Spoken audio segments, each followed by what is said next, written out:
Welcome, students.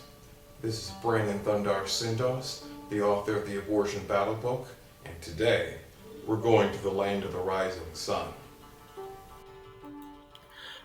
Unfortunately, like too many other people of African descent, we don't know when or where Yasuke was born, since he arrived in Japan as a slave to the Jesuit priest Alessandro Valignano, aboard a Portuguese ship.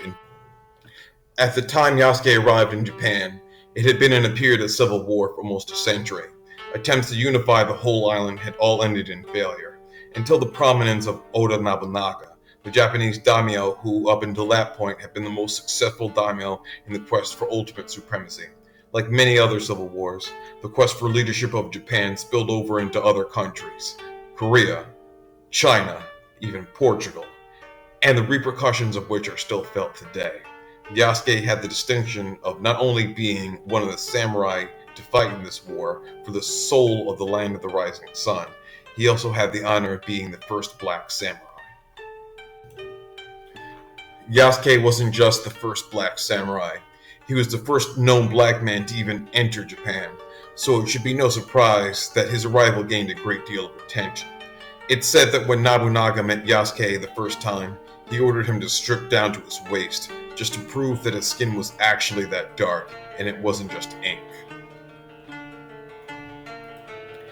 Like other monarchs such as Peter the Great and Tsar Elizabeth, Nobunaga quickly grew an affinity for his young black guest, and ingratiated him into Japanese society, having tutors instruct him in the Japanese language as well as samurai skills, which he put to good use at the Battle of Tennomoukazan in 1582, which he not only fought alongside Nobunaga, but also Tokugawa Ieyasu, the man who would ultimately become shogun of Japan.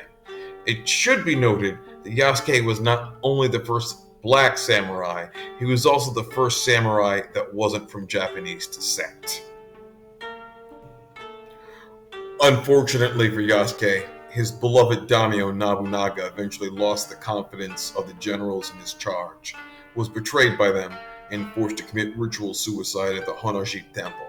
After Yasuke was captured by the opposing army, their leader, Akachi Mitsuhide, declared that Yasuke's race made him subhuman and thus unworthy of the honor of seppuku, and ordered him to be sent back to the care of the Jesuit priests who were in Kyoto at the time.